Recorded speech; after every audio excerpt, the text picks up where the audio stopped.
a grabar aquí. Ya, creo que ya está grabando. Entonces, como les comentaba, este recorrido histórico es un paseo nomás por la historia, un poquitito. Y vamos a conversar hoy día acerca de cuáles son las formas que conocen ustedes de generar energía eléctrica. Y en el capítulo 1 partimos realmente con el curso, elementos activos y pasivos, lo primero que vamos a ver. Y en estos elementos activos, que son básicamente las fuentes de poder, vamos a analizarlas, qué son, cómo son, qué hacen. Y después vamos a revisar los elementos pasivos, que son tres. En electricidad no hay más elementos pasivos que estos tres elementos: resistencia, inductancia y capacitancia. Que tal vez ustedes las conozcan como resistencia, bobina y condensador.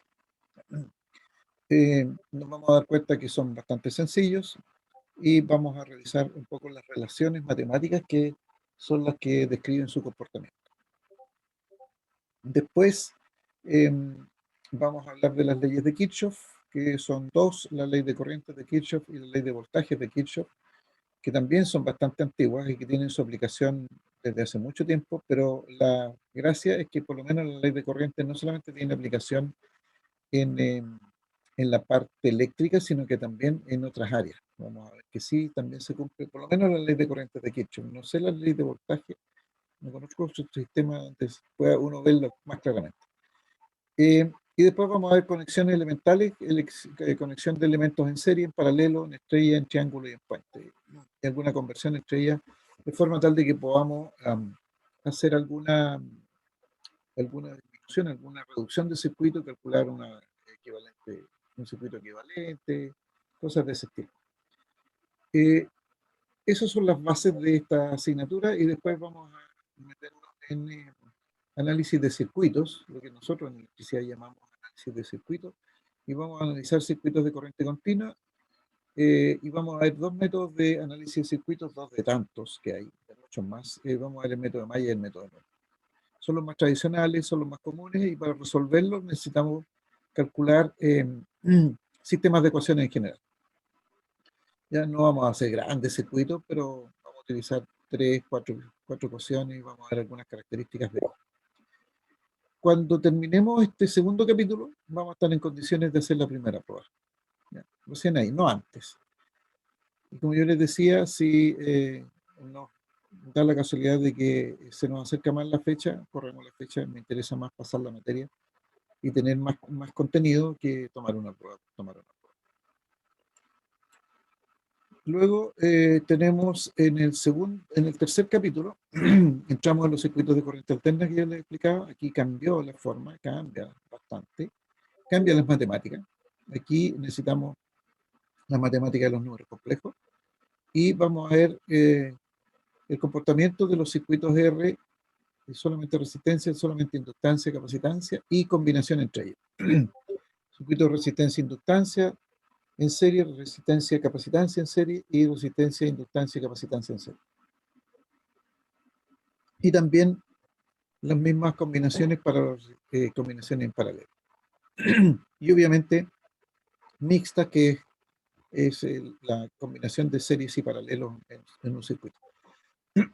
Vamos a darnos cuenta de que existen ahora tres potencias, no una como en el caso de la corriente continua, sino que tres potencias que se combinan entre ellas, formando lo que nosotros vamos a denominar el triángulo de potencia.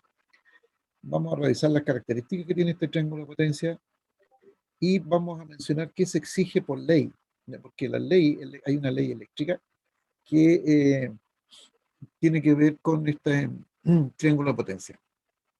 Esta ley no es una ley física, me refiero, sino que es una legislación, ¿ya? La legislación nuestra, hecha en nuestro país. Y bueno, más que en nuestro país, en muchas partes del mundo, que nos permite poder mejorar la calidad de este producto y de estas potencias que tenemos acá arriba.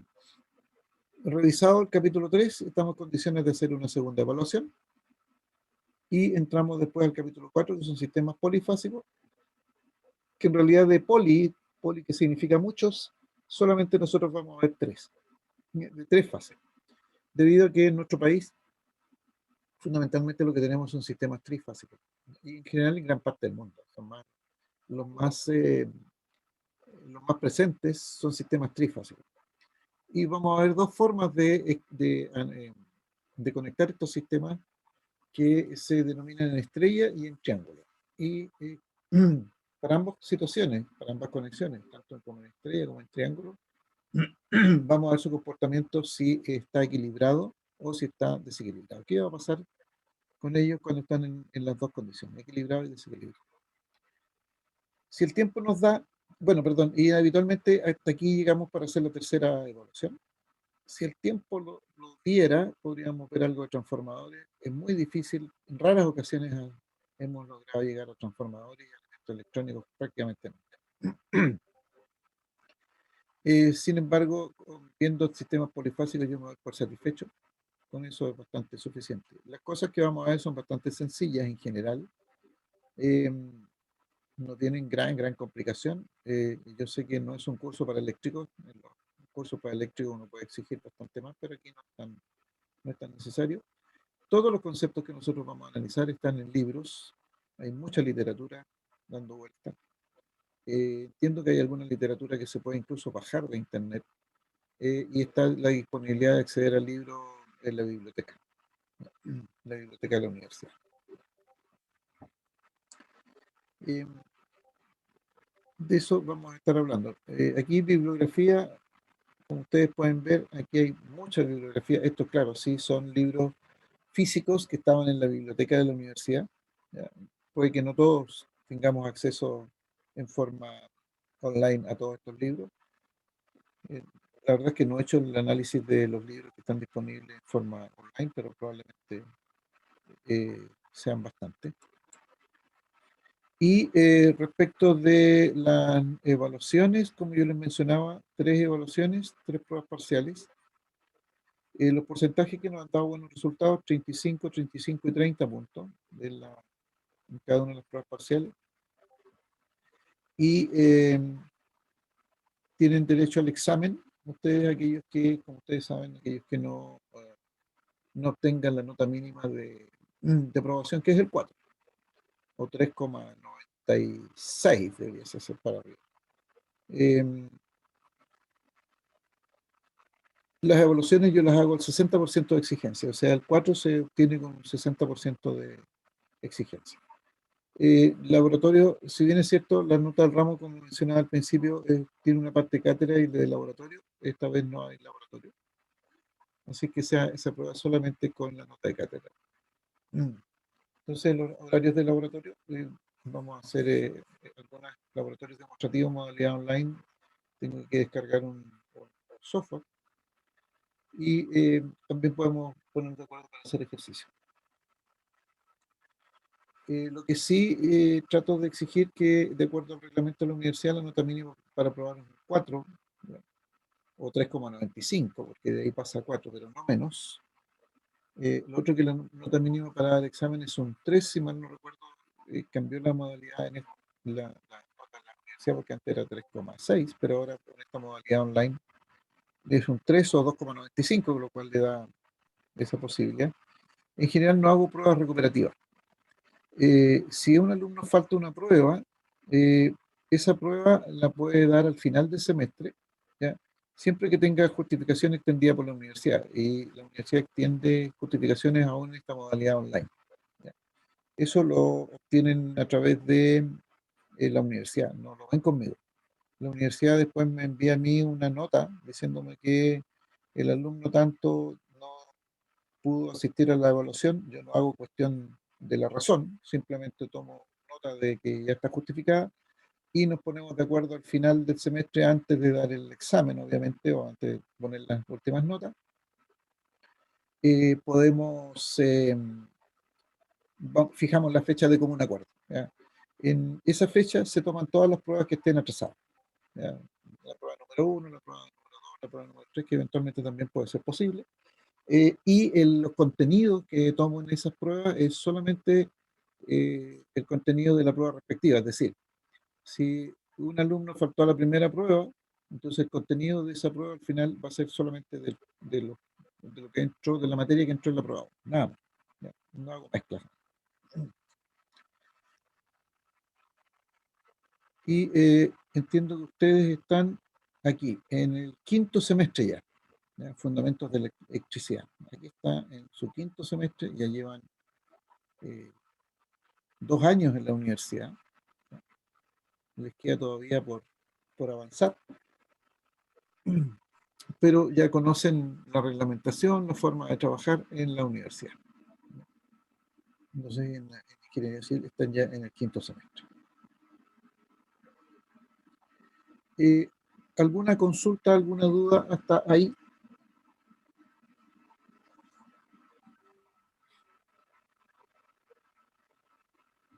Nada, profe. No, profe. No, nada por aquí, profe. Ya. ¿Se escucha bien en general lo que les comento? De todas maneras estoy grabando. O sea, por momentos así cortitos se corta el audio, así unos Sí, segundos. sí. De repente me envía una señal de internet inestable. Hoy día había estado impecable, pero ahora sí se empezó a portar mal. Es la internet de mi casa lo más probable. De todas maneras va a quedar grabado.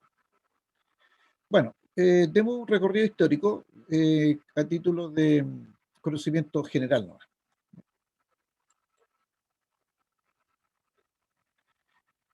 En el año 600 antes de Cristo, más o menos en esa fecha, un señor denominado Tales de Mileto, que vivió entre los años 630 y 550 antes de Cristo, descubrió lo que hoy día nosotros conocemos como la electricidad estática.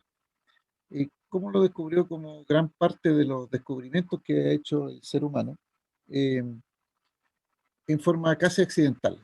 Se dio cuenta de que frotando en ese momento lo que él denominaba una piedra de ámbar, se podía atraer algunos objetos livianos, algunas plumas, cosas así. Este es un ejercicio que tal vez ustedes han hecho alguna vez, tal vez en el colegio les dijeron que con estos lápices de pasta lo frotaran rápidamente sobre un suéter de lana y se van a dar cuenta que era posible atraer pedacitos de papel, por ejemplo, plumitas pequeñas, cosas de ese estilo. Bueno, eso es la propiedad de la estática, que con el paso del tiempo, muchos años después, nos dimos cuenta, la sociedad se dio cuenta de que era electricidad estática. Hoy día hablamos a veces de electricidad estática en algunas pantallas de algunos televisores, por ejemplo, tal vez un poco más antiguos que modernos. Eh, También tenemos electricidad estática. Después, en el año 310 a.C., se escribió lo que se considera el primer tratado de electricidad, porque aquí ya se hizo un escrito. ¿Ya? Se hizo un escrito acerca de esta descripción de estas sustancias que tenían la propiedad de atraer objetos aparte del ámbar. ¿Ya? Y dejando esa constancia, dejando eso por escrito, entonces se considera lo que sería el primer estudio científico sobre la electricidad. ¿Ya?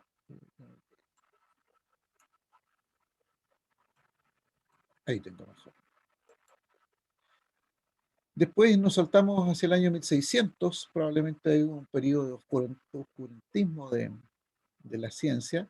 Ya por ahí, por alrededor del año 1600, se hicieron algunos primeros estudios sobre electrostática y magnetismo. ¿Ve?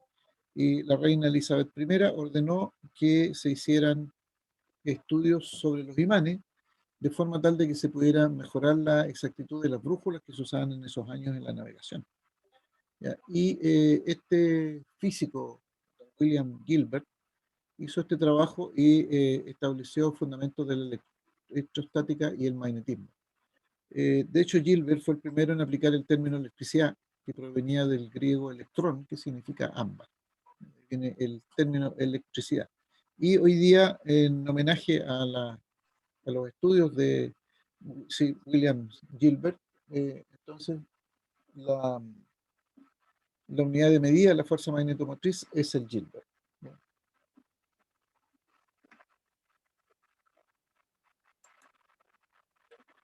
Después, en el año 1670,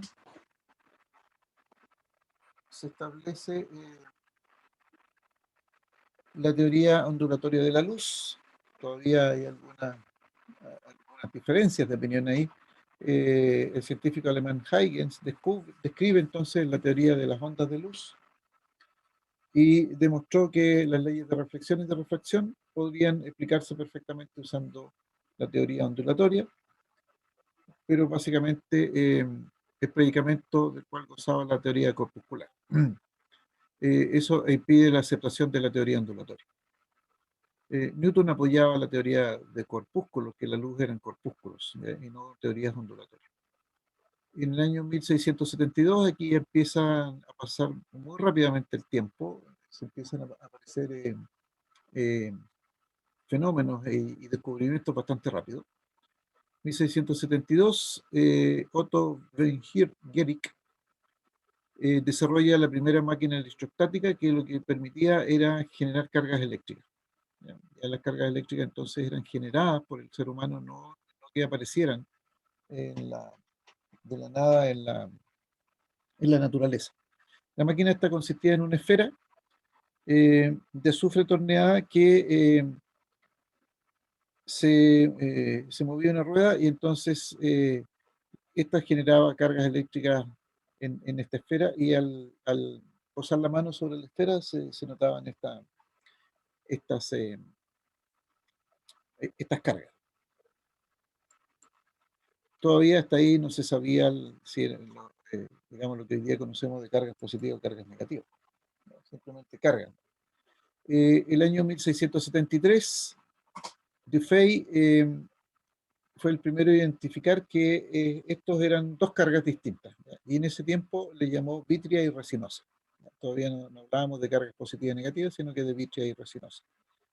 En 1745 eh, se desarrolla la botella de Leyden, que era una forma de poder, entre comillas, guardar energía eléctrica, lo que dio paso al condensador eléctrico. ¿Ya? Entonces, en esta botella lo que se hizo fue almacenar electricidad estática. ¿Ya? Y es lo que hoy día es el origen de lo que hoy día conocemos como el condensador eléctrico. Después, 1752, Benjamin Franklin demostró la naturaleza eléctrica de los rayos. Eh, Desarrolló la teoría de que la electricidad es un fluido que existe en la materia y su flujo se debe al exceso de efecto del mismo en ella. De hecho, inventos relacionados con la electricidad, el pararrayo. Y en 1780 inventa los lentes bifocales, que no tienen nada que ver con la electricidad, pero es un dato entretenido. Después, en 1766, el químico Joseph Priestley eh, demuestra que la carga eléctrica se distribuye uniformemente en la superficie de una esfera hueca, ¿ya? Y que en el interior de la misma no hay un campo eléctrico ni una fuerza eléctrica. Este fenómeno hoy día se está utilizando para efectos con la construcción de, ¿cómo se llama?, de conductores huecos y fundamentalmente del uso de conductores o cilindros, que hoy día son cilindros de aluminio. También este señor eh, probó que la fuerza que se ejerce entre cargas eléctricas varía en forma inversamente proporcional a la distancia, es decir, a mayor distancia que están ubicadas, entonces la fuerza va disminuyendo. Presley también descubrió el oxígeno. Después, en 1776, este caballero que está aquí, don Charles Agustín de Coulomb, eh, aprovechando los conocimientos que desarrolló Presley, le puso matemáticas a la fuerza que se establecía sobre dos cargas eléctricas y determinó entonces lo que se denomina hoy día como la ley de Coulomb. Y hoy día Coulomb es la unidad de medida de la carga eléctrica, es decir, la carga se mide hoy día en Coulomb. Eh, Hay algunos que dicen que este es el inicio de la electricidad, porque es lo que da origen a todo el fenómeno. 1800, Alejandro Volta construye la primera celda electrostática y batería, ya capaz de producir corriente eléctrica. Eh, Esto le provino de un estudio que hizo Luigi Galvani, que son dos grandes, Volta y Galvani son dos grandes hombres dentro de la electricidad, sobre las corrientes nerviosas eléctricas en las ancas de las ranas. Galvani creía que podía como devolverle la vida a las ranas si le aplicaba electricidad, porque las patas se movían. Entonces, de hecho, Galvani propuso la teoría de la electricidad animal, ¿ya? Porque creía que esas construcciones musculares eran el resultado de agregarle eh, electricidad a los músculos. Investigaciones posteriores permitieron elaborar una celda química capaz de producir corriente continua y así se desarrolla la pila, ¿ya? Y aparece la pila de Volt. De hecho, Volt hoy día es la unidad de medida del potencial eléctrico, voltaje o tensión. Entre 1801 y 1815 hubieron varios acontecimientos. Eh, Humphrey Davy desarrolló la electroquímica, ya que él mismo le dio el nombre porque ya mejoró la batería de Volta. Eh, Después también se observó, en 1801, se observó el arco eléctrico y la incandescencia en un conductor energizado con una batería. Es decir, se dio cuenta la humanidad de que se podía producir este arco eléctrico. Entre 1806 y 1808 publica el resultado de las investigaciones sobre la electrólisis y logra separar el magnesio, bario, estroncio y algunos otros materiales. En 1807 fabrica una pila con más de 2000 placas, eh, descubre el cloro y demuestra que es un elemento en vez de un ácido como se pensaba hasta ese minuto. En 1815 inventa la lámpara de seguridad para los mineros, imagínense, en 1815, sobre la base del arco eléctrico. Pero se dice que lo mejor que pudo hacer Humphrey Davy es descubrir a este joven, Michael Faraday, ¿ya? Y al descubrirlo lo toma como asistente, como ayudante, ¿ya? Lo cual fue un tremendo impulso para Michael Faraday. En 1812, Poisson publica un trabajo relacionado con la aplicación matemática de la electricidad y descubre las leyes de la electrostática. Aquí ya entramos en la parte más científica, con matemáticas aplicadas a los fenómenos que se han ido descubriendo hasta esa fecha.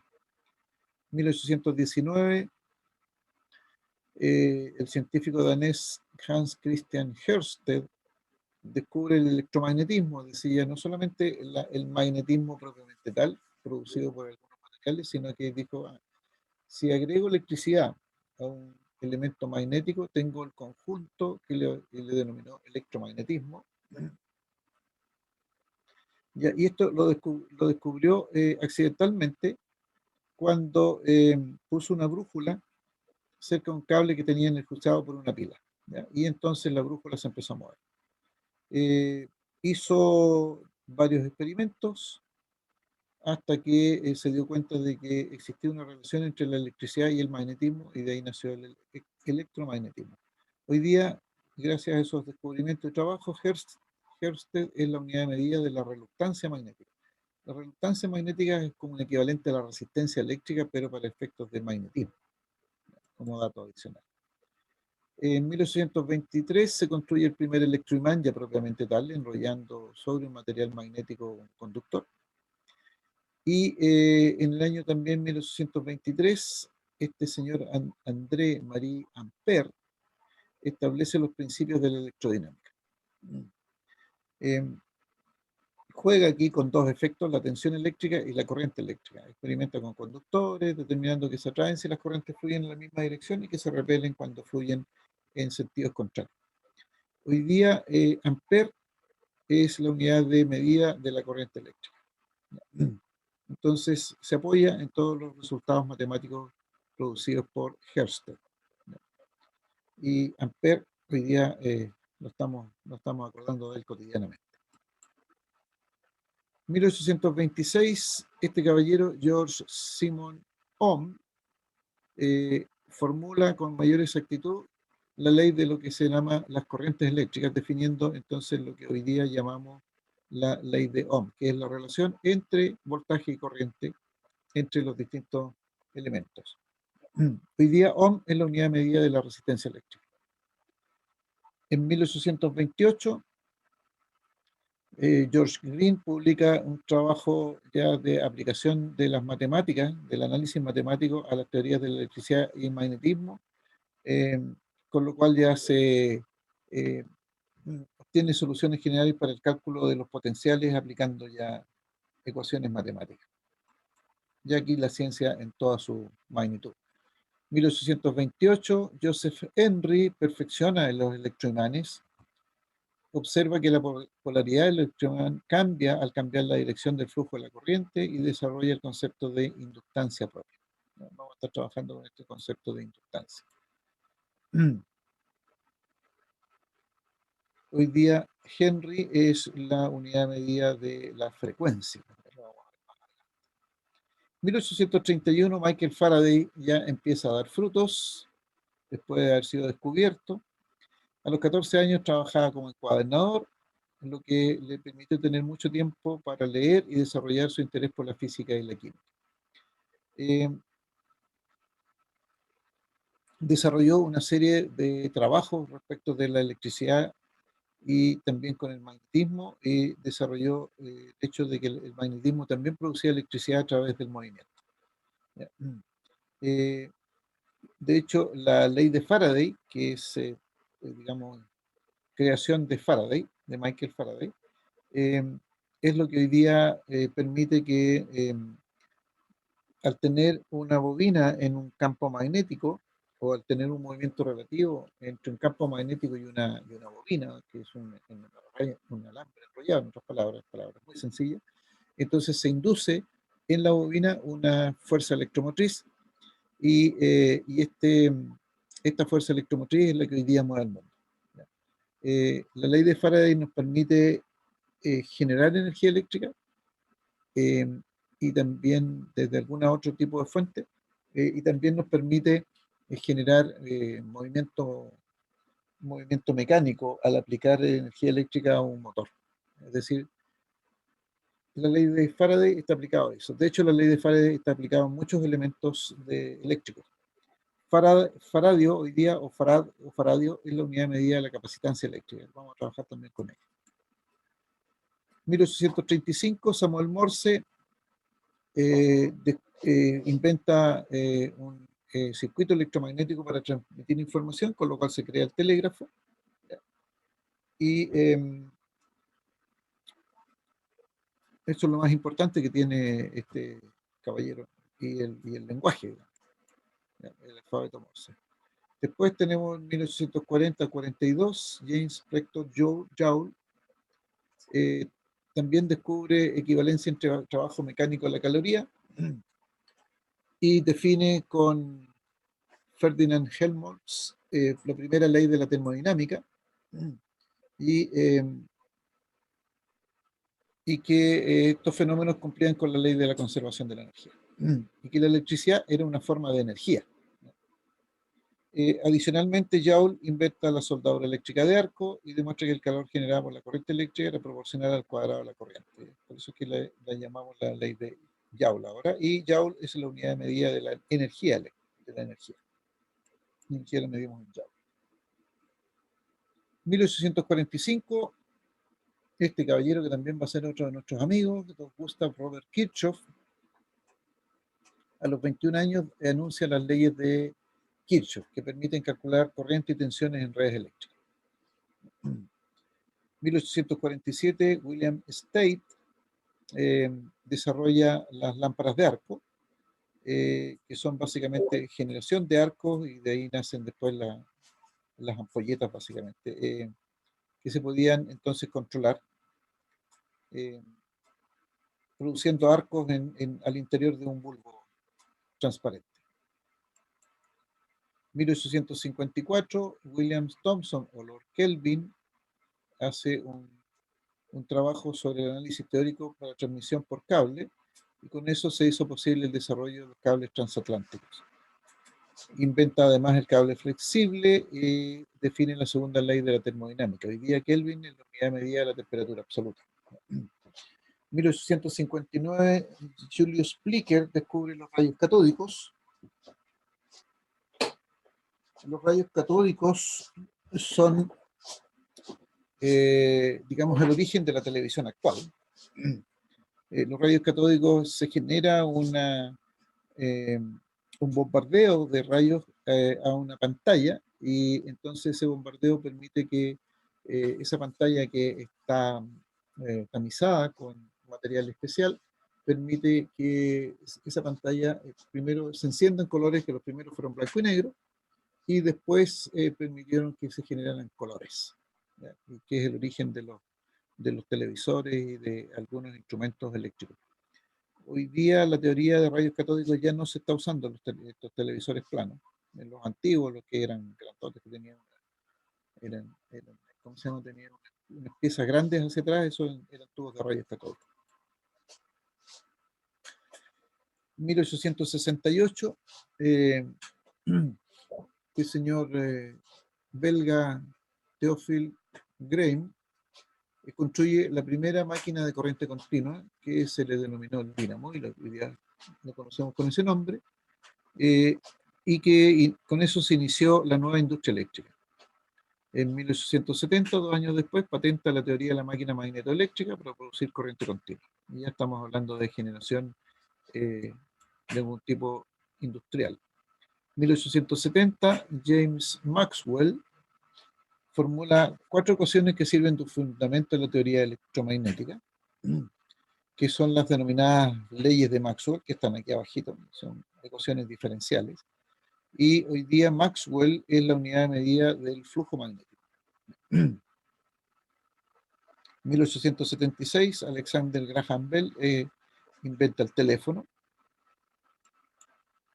1879, John Thomson demuestra que los rayos catódicos, lo que habíamos visto antes, estaban constituidos por partículas atómicas de carga negativa, que él llamó en ese tiempo corpúsculos. Hoy día esos corpúsculos los conocemos como los electrones.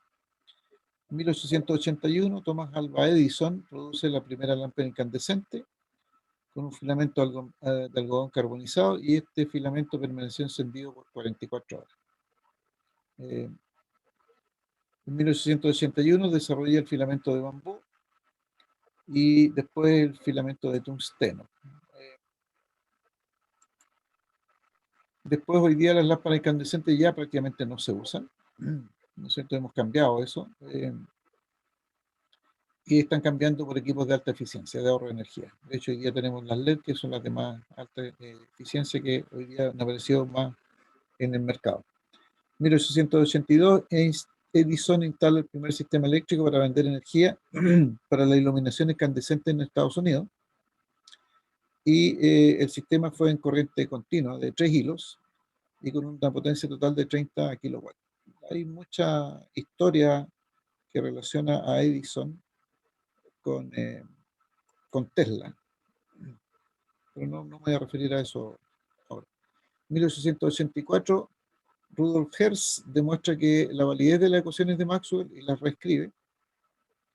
Hoy día Hertz es la unidad de medida de la frecuencia. Antes le había dicho frecuencia, no. Henry no es la unidad de medida de la frecuencia, sino es la unidad de medida de la inductancia. Ahí cometí un error. Con Hertz entonces se abre la puerta para el desarrollo de la radio, y hoy día Hertz entonces es la unidad de medida de la frecuencia. Después este señor John Henry Poynting, que fue alumno de Maxwell, publica un artículo que demuestra que el flujo de energía puede calcularse mediante una ecuación que representa la interrelación entre el campo eléctrico y el magnético. Hoy día esa se conoce como el vector de Poynting. 1888 aparece don Nikola Tesla, a quien le debemos muchos inventos. Hoy día Tesla es la unidad de medida de la densidad del flujo magnético. Algunas de las patentes o de los inventos que patentó Tesla, que son más de 700, en el motor de inducción, que mejora el dínamo, y que este método sirve un método para convertir y distribuir corrientes eléctricas. En 1890 desarrolla el motor de corriente alterna, y en 1892 el sistema de transmisión de potencia. Y ahí podemos tener entonces transmitir energía a grandes distancias. En 1894 construye el generador eléctrico, basado, como decíamos antes, en la ley de Faraday. En 1896 construye un equipo para producir corriente y tensiones de alta frecuencia, En 1897 introduce mejoras en el transformador eléctrico. Algunos de los derechos de sus patentes se los vendió a la Westinghouse, y después ellos crearon todo un imperio. 1905, ya estamos en las fechas más actuales, la naturaleza de la luz. Albert Einstein postula que la energía de un haz luminoso está concentrada en pequeños paquetes o fotones, y con esto se explica entonces el fenómeno, el efecto fotoeléctrico. Y estamos hasta por ahí hoy día. Eso sería un paseo muy cortito, muy rápido acerca de la historia.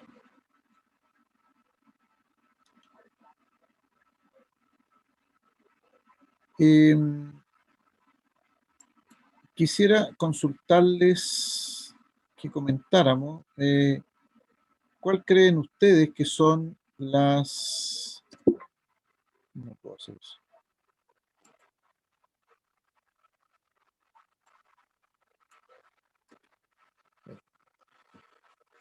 ¿Cuáles creen ustedes que han sido las razones para que la energía eléctrica hoy día sea tan importante en nuestra vida actual? Cedo la palabra. ¿Podría repetir la pregunta, profe? La ven ahí, está ahí en la transparencia. Dice, ¿cuál creen ustedes que han sido las razones para que la energía eléctrica sea tan importante en nuestra vida actual?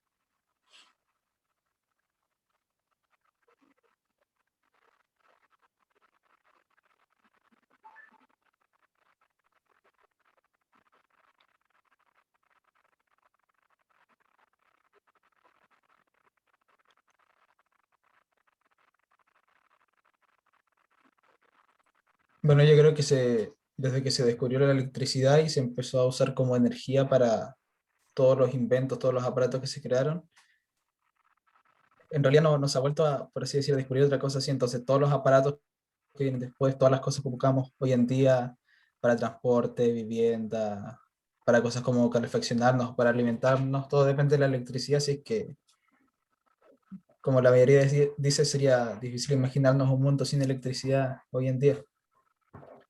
Claro, claro, efectivamente. Bueno, ahí hay un poco, gran parte de la respuesta a la pregunta, pero tienen ustedes mucha razón en lo que plantean. Uno podría preguntarse por qué, por ejemplo, la energía mecánica, que también es súper importante para nuestra vida actual, eh, por qué no es tan poderosa, si quisiéramos llamarla, como la energía eléctrica. ¿Qué hace la diferencia entre la energía eléctrica y la energía mecánica, por ejemplo, la energía térmica? ¿Qué los hace diferentes? ¿Qué los diferencia? ¿Por qué una no es tan más importante que las otras? ¿Por qué podemos decir que la energía eléctrica es como de las más importantes? Sin desmejorar las otras, no sé, sin desmerecer las otras, obviamente. Bueno, la respuesta está un poco por lo que se menciona ahí. Primero, porque la energía eléctrica es fácil de transformarla. Transformarla en diferentes formas de energía. O sea, a partir de energía eléctrica yo puedo obtener otro tipo de energía. Y también a partir de otras formas de energía podemos obtener energía eléctrica. Ahora, la energía eléctrica no es una energía primaria. Energías primarias son aquellas que están disponibles en la naturaleza, como por ejemplo el sol, el calor del sol o la radiación solar es una energía primaria. El viento es una energía primaria. La energía del agua, contenida en el agua, la energía potencial, la energía cinética, son energías primarias. Y en cambio la electricidad no es una energía primaria. En la única parte donde es energía primaria la electricidad es de los rayos. El gran problema que tenemos hasta ahora, o gran dificultad, más que problema, es que no podemos capturar los rayos, no podemos hacer uso de esa energía. ¿Ya? Y la verdad es que ahí como humanidad estamos perdiendo una grandísima cantidad de energía. Entonces, lo primero es que a pesar de que la energía eléctrica no es una energía primaria y esté disponible directamente en la naturaleza, sí la podemos, distintas formas de energía presentes en la naturaleza, las podemos transformar en electricidad. Y con electricidad podemos ayudar a transformar o a generar otras formas de energía, entre ellas movimiento, entre ellas calor, eh, a lo menos. La otra característica de la energía eléctrica es que es fácil de transportarla y de distribuirla, a diferencia de la energía mecánica de movimiento, por ejemplo. Es más difícil de transportarla y distribuirla. Cuando digo transportarla y distribuirla significa tener una fuente de generación en un lugar distante a donde se va a utilizar. Hoy día gran parte de las centrales de generación eléctrica están o muy a la cordillera o muy hacia la costa. Igual hay algunas en el centro del país, pero están en la zona norte. En general están como distribuidas hacia la cordillera y hacia la costa. Sin embargo, las fuentes de consumo no necesariamente tienen que estar al lado de las fuentes de generación. Y por lo tanto hay que transportarlas, generarlas y transportarlas y distribuirlas posteriormente. ¿Qué es lo que nos sucede a nosotros aquí en Temuco, por ejemplo? Que no tenemos una fuente de generación que nos permita entregar energía a todos los consumos que tiene la ciudad, que esté cercana. Otra característica de la energía eléctrica está relacionada con la facilidad, la flexibilidad que tiene para adaptarse y manejarla. Es decir, la energía eléctrica es maleable desde ese punto de vista, modulable. Otro elemento, otra característica de la energía eléctrica es que es ecológica. Es decir, no genera residuos en la utilización de la energía eléctrica. Tal vez alguno de ustedes pueda decir, no, pero para construir una planta yo altero un área ecológica. Sí, estoy de acuerdo en eso, pero el uso de la energía eléctrica no tiene problemas ecológicos. Es decir, en este instante probablemente ustedes en sus casas estén usando energía eléctrica teniendo iluminación, teniendo el computador conectado a la fuente de energía, lo que estoy haciendo en mi caso, etcétera, pero no están generando residuos por el uso de la energía eléctrica. ¿Ya? No están botando, podríamos decir, una bolsa de electrones que salieron malos. ¿Ya? No tenemos basura de la utilización de la energía eléctrica. Eh, otro, Otra característica es que es silenciosa. ¿Ya? Probablemente ustedes están escuchando esta conversación eh, sin necesidad de que le digan a todo el mundo que esté en silencio o sin necesidad de poner al máximo sus parlantes porque el, la circulación de corriente le genera mucho ruido. Tal vez alguien diga, sí, pero yo tengo un ruido en el computador, pero ese es por efectos del uso del ventilador, no es un problema de la electricidad, ¿ya? Sino que es el ventilador que puede que suene. Eh, y en general no genera ruido, residuos, perdón, en la utilización. ¿Ya? Eso es la grande característica. Todo eso ha hecho entonces que sea tan importante en la parte técnica y en la parte social. La técnica porque permitió el desarrollo minero, el desarrollo industrial, el desarrollo agrícola, y social porque podemos hacer uso de la electricidad en distintos sectores, sectores públicos, de entretenimiento, transporte, universidades, etc. Y eso probablemente la caracterice y la distinga de otras formas de energía. A eso quería llegar. Y la otra pregunta que quería comentarles, ¿cuáles creen ustedes que son las grandes dificultades o desventajas que puede tener la energía eléctrica? ¿Tendrá desventajas? ¿Cuáles creen ustedes que podrían ser esas grandes desventajas si es que las tienen?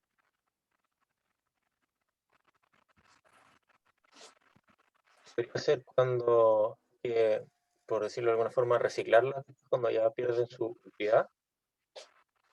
La electricidad, no, porque Los aparatos. Ah, los aparatos eléctricos. No, no, estoy hablando de la electricidad, como forma de energía, no de los aparatos. Ah, ya. Entonces no lo sé. Quizá, no sé, con el tema económico si será más cara que las otras, en verdad. Ahí tengo la duda. Sí, no sé, no he hecho una comparación respecto de los costos.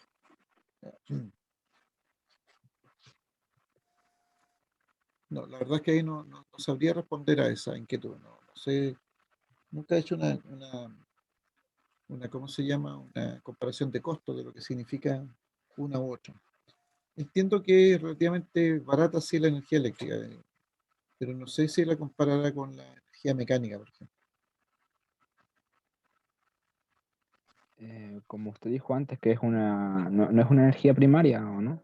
O sea, yo creo que es una desventaja. Sí, puede ser una desventaja porque hay que fabricarla, entre comillas. Tenemos que fabricarla. Sí, puede ser una desventaja. Perfectamente. No está disponible en la naturaleza. Como les contaba yo, a menos que sean los rayos. ¿Ya? Eh, bueno, las otras grandes desventajas, a mi juicio, y esta es una opinión personal, a mi juicio las otras grandes desventajas son dos. Las tenía aquí, yo las borré justamente para preguntársela. Primero, que es altamente peligrosa. El hecho de que sea silenciosa eh, aporta a la peligrosidad también. Eh, nosotros podríamos acercarnos a un circuito eléctrico y este no va a generar una alarma, cuidado, es que estoy yo, soy peligroso, no va a hacer eso. ¿Ya? Pero sí es tremendamente peligrosa y por lo tanto si uno no conoce bien con los niveles de energía que está trabajando, podría sufrir grandes daños. ¿Ya? De hecho se han producido muchos accidentes con gente quemada, gente muerta, incluso porque pasa a formar parte de un circuito eléctrico. ¿Ya? Y la peligrosidad que tiene hace entonces que se produzcan estos accidentes muy, muy graves, gravísimos. Y la otra gran desventaja que yo puedo mencionar es que no se puede almacenar. No podemos almacenar energía eléctrica. Alguien de ustedes podría decirme, bueno, ¿y qué pasa con las baterías? ¿O qué pasa con las pilas? Ustedes tienen en sus computadores baterías, ¿no es cierto?, que las cargan, es decir, ustedes hay que cargarlas de vez en cuando. Y con eso yo puedo llevar mi computadora a cualquier lado y no necesito estar conectado a una red eléctrica.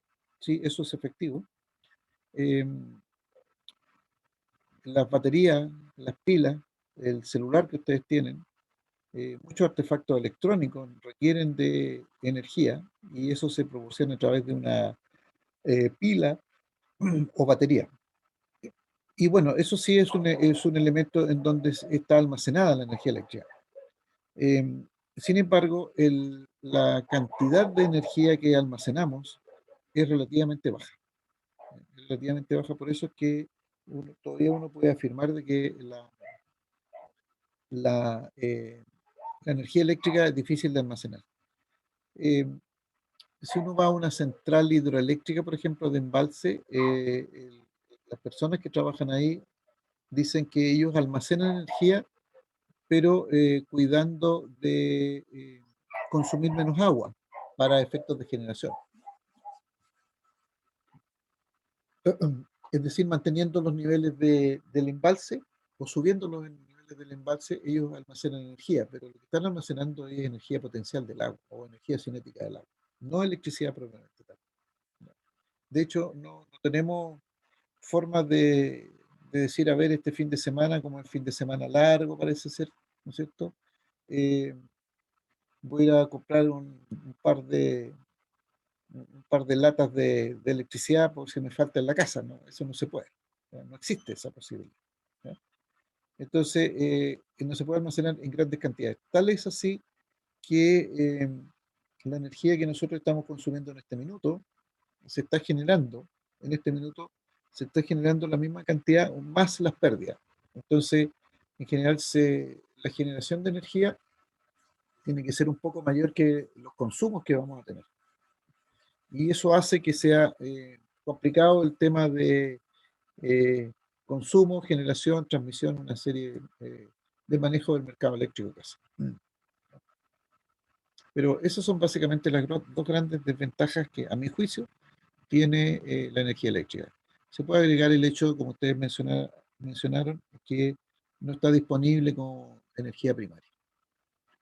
Y si alguien descubriera la forma de capturar un rayo y utilizar esa energía, yo creo que sería bastante millonario. Solo eh, por darles una inquietud. ¿Saben cuánta energía tiene un rayo? ¿O cuánta energía se produce en un rayo? Tienen todas las posibilidades de buscarlo en internet, ¿no? Yo no tengo la respuesta al 100%. Pero en internet ustedes pueden buscar en San Google cuál es energía generada en un rayo.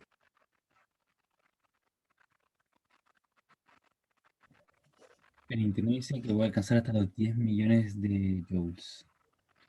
10 millones de joules. Die- A ver, no, 10.000, perdón, 10.000 millones. 10.000 millones de joules. Ok, esa definición tiene alguna otro equivalente que sea más fácilmente entendible, digamos.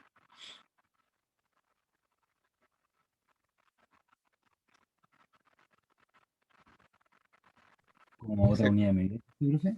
sí, claro, una unidad de medida o algo que nos permita decir, chuta, que hay harta energía.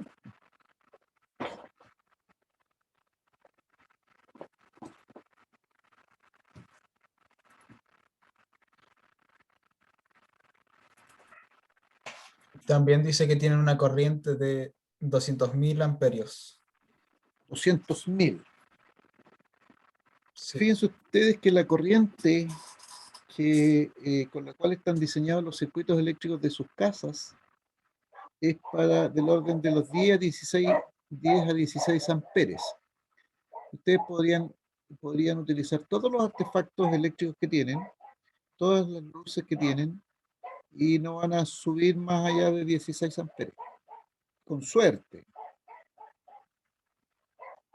Y ahí están diciendo, eh, ¿cuánto fue el número, perdón? 200.000. 200.000. Pónganle una casa que gaste, no es lo correcto, digamos, pero que tenga una corriente de 20 amperes. 200.000 dividido por 20, y con eso tendrían la posibilidad, la cantidad de casas que podría alimentar un rayo. 200.000 dividido por 20 son 10.000.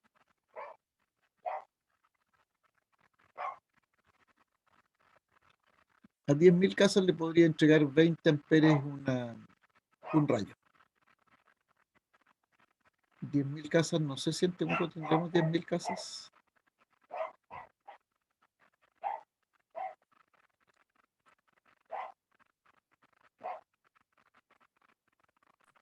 ¿Pero esto por cuánto tiempo sería, profe? Bueno, eso es la corriente que se establece en el momento que aparece el rayo, ¿no? Pero si pudiésemos dosificar esa energía, yo no estoy muy seguro de las cifras que les puedo mencionar, pero me parece que en alguna oportunidad leí en algún estudio que con un rayo se podría dotar de energía a, a Chile, me parece que era, no recuerdo si era por 3 años. O sea, yo podía capturar un rayo y si dosificaba esa energía, podría entregarle toda la energía que requería Chile durante 3 años, una cosa así, pero no estoy muy seguro de los datos. Es decir, con esto quiero un poco graficar de que es mucha, mucha energía la que hay en un rayo. Así como es mucha la energía que recibimos todos los días del sol, y que también, si pudiésemos capturarla toda, eh, prácticamente tendríamos energía casi gratis por mucho tiempo.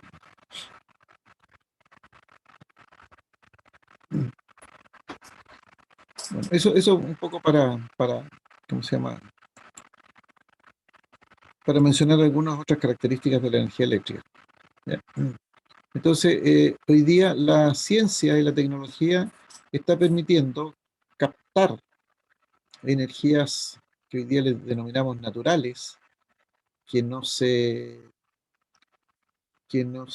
consumen, eh, que no la vamos gastando, digamos, cada vez que la utilizamos, que son permanentes en el tiempo, como la energía de la radiación del sol o como la energía cinética del viento.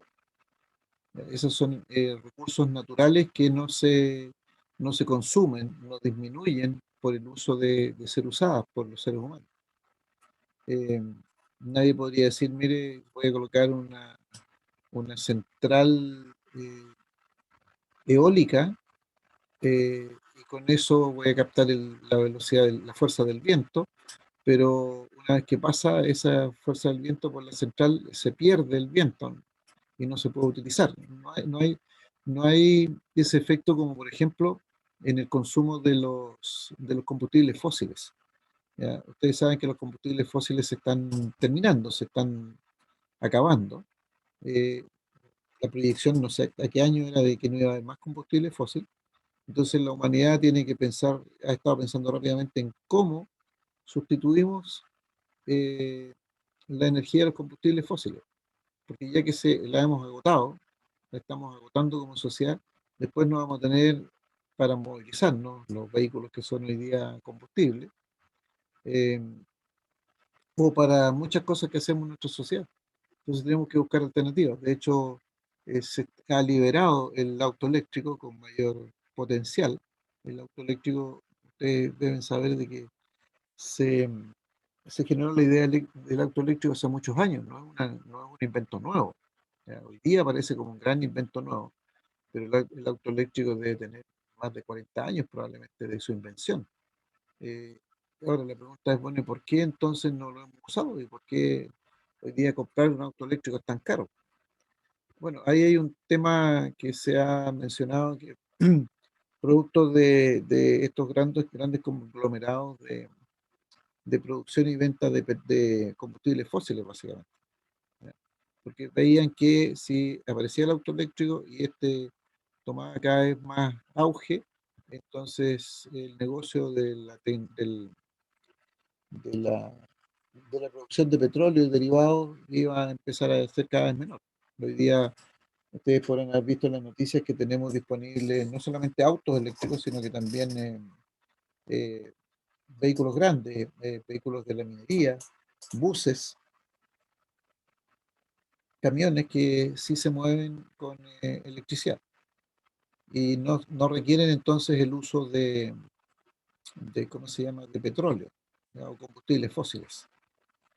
Mucho menos contaminante, es mucho más fácil de manejar. eh, Entiendo que le han puesto ruido porque son tan silenciosos que pareciera ser que no hay motor. Entonces, yo creo que, me imagino que todos ustedes habrán ido alguna oportunidad a Santiago, antes de la pandemia, obviamente, y han andado en el metro, y ese es un medio de movilización que utiliza electricidad. Entonces es muy poco el ruido viene más por el tema de ventiladores, máquinas que giran, que más que el uso de la electricidad propiamente tal. Eh, l- ¿Cómo se llama? El tren que viene de Victoria a Temuco es eléctrico. Entonces hay muchas partes donde se está usando electricidad. Los trenes rápidos, japoneses, por ejemplo, los tren bala, fundamentalmente sobre la base del uso de la electricidad y el magnetismo más que nada. Y tienen la ventaja de poder transportarse muy rápido a grandes distancias y, digamos, con un uso de energía que no contamina. Eh, Cubrir la distancia Santiago-Temuco en un vehículo eh, demora alrededor de 8 a 10 horas. De hecho, a los buses creo que se les exigen que no pueden demorarse menos de 10 horas, si no significa correr mucho. pero uno podría demorarse un viaje de Temuco a Santiago entre 8 o 9 horas. Si se pusiera un tren bala, entiendo que bajaría como a 2 horas o menos de 2 horas el viaje de Santiago a Temuco. Entonces, imagínense, mucho más rápido casi que un avión. ¿Ya? Y un avión tiene un alto consumo de combustibles fósiles. Entonces, hay mucho todavía por utilizar de la energía eléctrica. Bueno, otra consulta que quería hacerles a ustedes es, ¿cuáles son los medios de generación de energía eléctrica que conocen?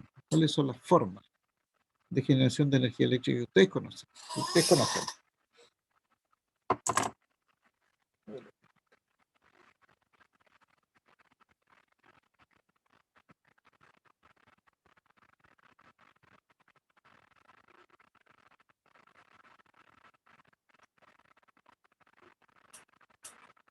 Hemos mencionado algunas ya. La maremotriz, eólica, solar. ¿Ya? La hidroeléctrica, Por- la nuclear. Bien. Hay varias formas, ¿no es cierto? Eh, ¿Cómo conocen la marea motriz? Cuando me dicen marea motriz, ¿a qué se refieren? A la de las olas del... Ya, es que hay dos formas, en general hay dos formas. La mareomotriz propiamente tal, que está relacionada con la diferencia de nivel de la marea alta con la marea baja. ¿Ya? Y solamente es diferencia de nivel. Y lo que hace la mareomotriz es que cuando hay marea alta, entonces se hace una excavación, previamente se ha hecho una excavación en la tierra, y que queda a un nivel más bajo que la altura del agua. Por lo tanto, es como una especie de represa, es como si se embalsara el mar, y en esa represa, entonces se hace circular el agua desde el mar hacia el interior de la tierra. Y por lo tanto se utiliza la energía cinética o potencial del agua. Es como si fuese una hidroeléctrica de embalse. Cuando la marea está baja, entonces el embalse queda a mayor altura que el mar y por lo tanto se puede botar el agua por gravedad, entonces el agua va a circular desde la tierra hacia el mar, y por lo tanto se puede utilizar ¿cómo se llama? El movimiento ahora en sentido contrario. Esa es la mareomotriz. Ahora, el movimiento de las olas, el subir y bajar de las olas, de algunos otros, eh, se denomina en general undimotriz. La undimotriz. Y para terminar por hoy día, quiero que vean, no sé si yo puedo compartir con ustedes esta imagen, es un video que está relacionado con Central Undimotriz en Brasil.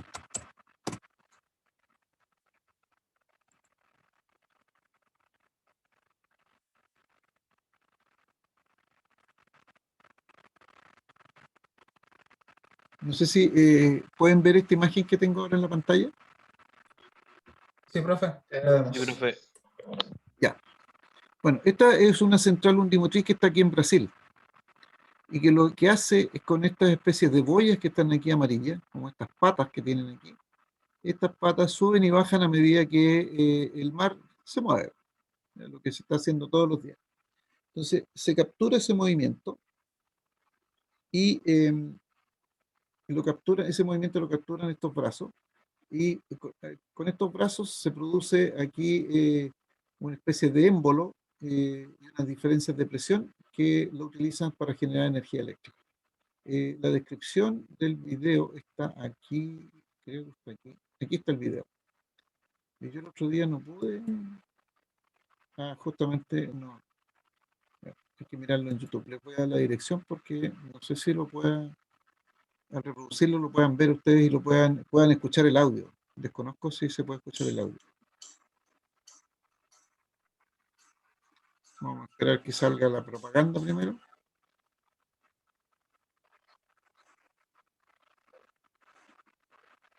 Díganme ustedes si pueden escuchar el sonido o solamente pueden ver la imagen. Solo se ve la imagen, profe. Sí, es que creo que no está compartiendo el sonido.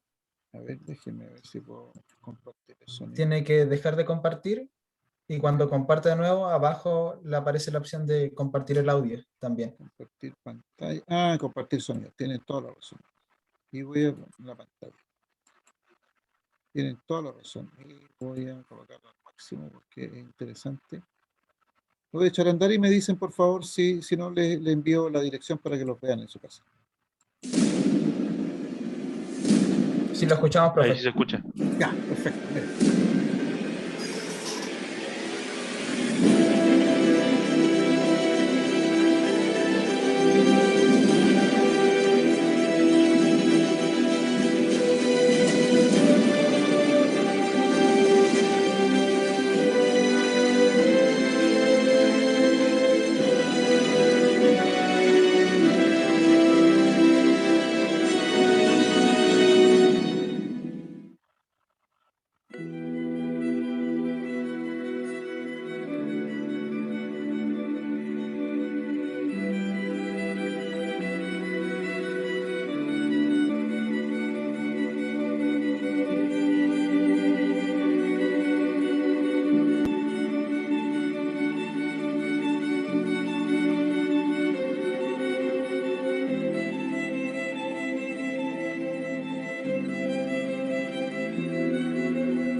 Se cayó, parece.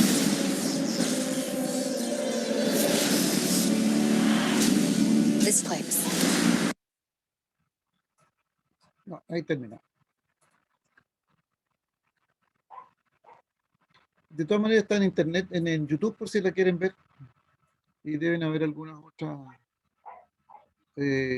opciones. Hay varias formas de obtener energía del mar. ¿Ya? ¿Qué les pareció? ¿La conocían?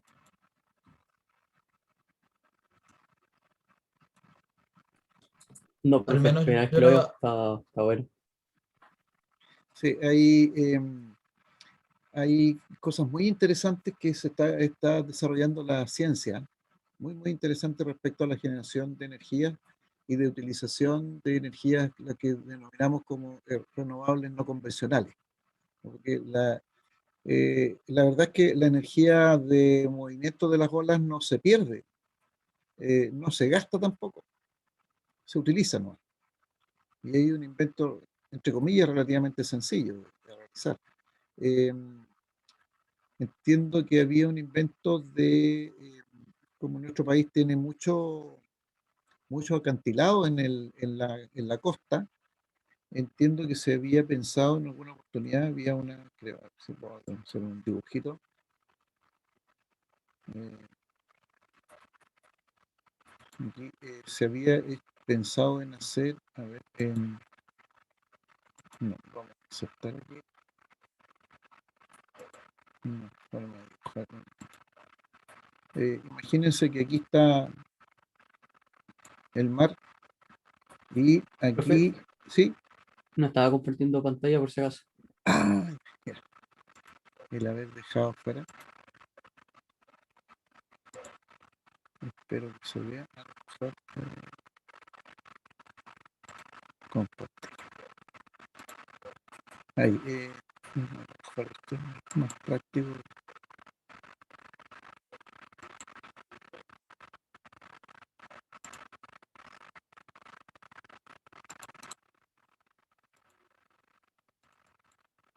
Por aquí logro hacer un dibujo más práctico. Entonces, la idea era esta, la leí en alguna parte una vez. Entonces, tenemos aquí las olas del mar, imagínense, y aquí el acantilado, que sobre todo en la parte norte de nuestro país tenemos mucho acantilado. Voy a dibujarlo así para ser más rápido. ¿Ya? Entonces, las olas rompen aquí en el acantilado y golpean el acantilado. Y no le hacen absolutamente nada, obviamente, pero la característica aquí son, digamos, aquí tiene una ola, ahí, va rompiendo ahí. Entonces, la idea era colocar aquí una caja que estuviese abierta hacia el lado de la ola, ¿no? Una caja, entonces insertamos aquí, otro cuadradito, aquí una caja,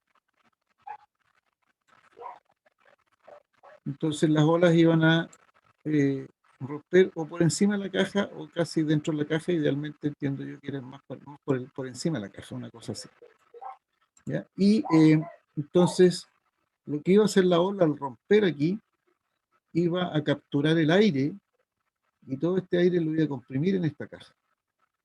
Entonces, al comprimir el aire en esta caja, se utilizaba un tubo aquí, que iba a ir pegado aquí pegado al muro, digamos, al muro de la tierra. Entonces, todo este aire comprimido se iba a ir por este tubo hacia arriba.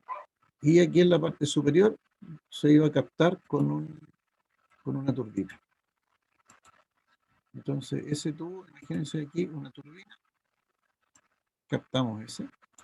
Y ese soplo de aire, en otras palabras, entonces se capta con una turbina, y capturado ya con una turbina, yo tengo movimiento mecánico de rotación, y al tener movimiento mecánico de rotación, puedo usar entonces aquí, colocar un generador eléctrico, como si esto fuese un símil a un generador eólico. Entonces, inventos de estos de generación de energía eléctrica hay muchas. Hay algunas que son de tipo experimental, que sirven para generar poquitos niveles de energía. Hay unas, ¿cómo se llama? Baldosas piezoeléctricas, que al presionarlas, al pararse encima y caminar por encima de ellas, generan pequeños niveles de corriente eléctrica, de energía eléctrica, y por lo tanto permiten, por ejemplo, cargar un celular. No son grandes niveles de energía que se pueden obtener, pero hay muchas.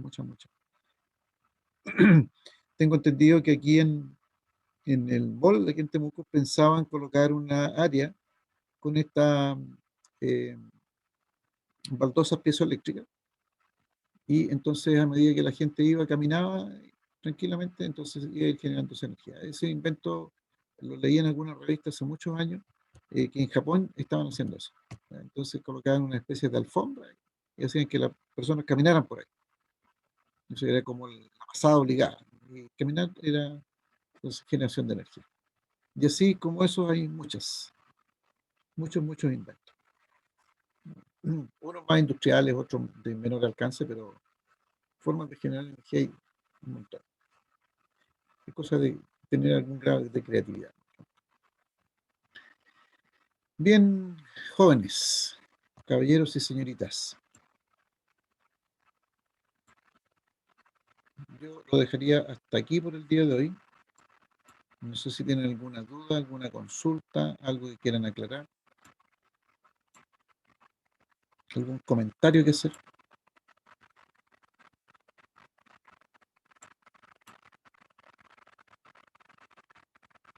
Al final, ¿qué pasó con lo que decía del martes, profe? ¿De 7 a 8 va a quedar? Perdón, no escuché muy bien la pregunta.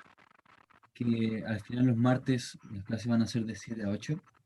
Sí, los martes va a ser de 7 a 8, tengo que ver forma de corregir el otro horario, pero me gustaría que los lunes los partiéramos a las 6. De todas maneras, les voy a enviar un correíto para confirmar eso, por favor. Ya, mañana sí no podría hacerles clases porque hoy día dejé el otro curso sin clases, pero mañana tengo que hacerlo. Entonces, por el día de mañana nos vamos a saltar la clase y nos encontraríamos el próximo lunes a las 6 de la tarde. En el intertanto les voy a enviar un correo. Profe, Dígame.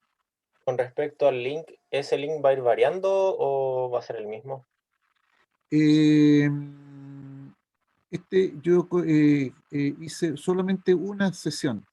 Lo que tengo que hacer, porque no tenía la respuesta de la hora, pero voy a hacer la sesión, ¿cómo se llama esta sesión repetitiva? Que permite Ah, el ya. Zoom. Entonces entiendo que ahí es uno solo. Entonces tengo que fijarme cuando terminamos la clase y dejo una sola, para que no Vale. estemos cambiando de link.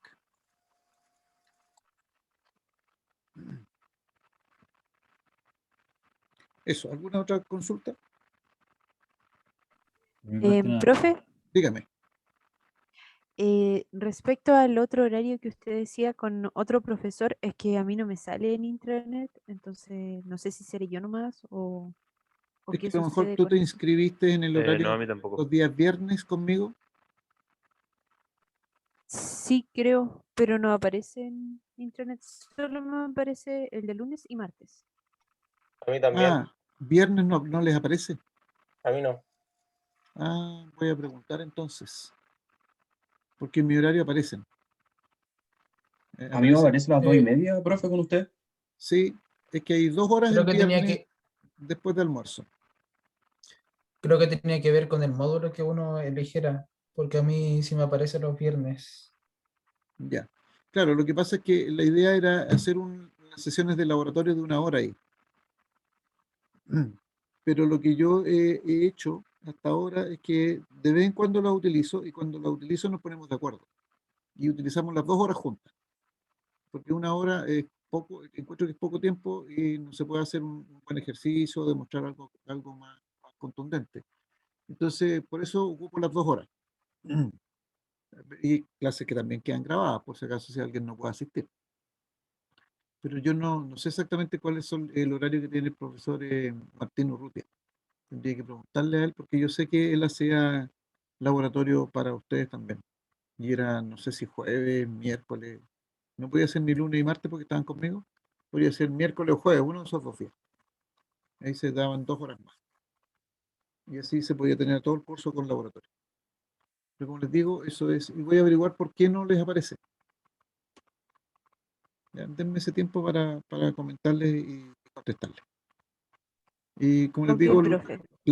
podemos ocuparla de común acuerdo.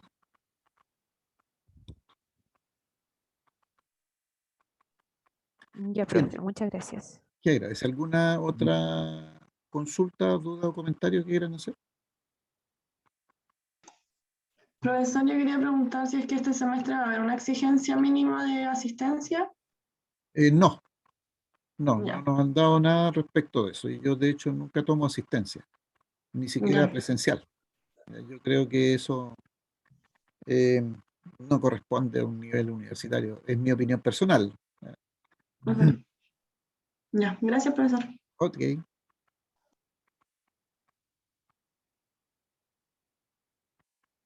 Profe, disculpe que yo Dígame. entré un poco tarde.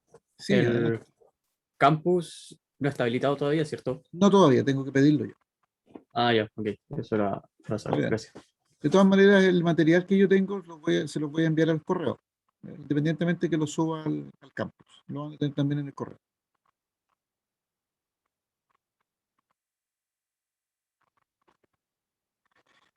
Bien, jóvenes y señoritas, si no hay más, lo dejamos hasta aquí. Nos encontramos la próxima semana. Les pido disculpas porque mañana no les voy a poder hacer clases, pero sí, la próxima semana partimos a las 6 de la tarde. Muchas gracias. Que estén muy bien. Vale, profe, chao, nos Bueno, profe, vemos. cuídese, nos Chao, vemos, profe. profe. Buenas noches. Chao, profe, Chao, gracias. chao. Que esté bien, profe. Gracias igual.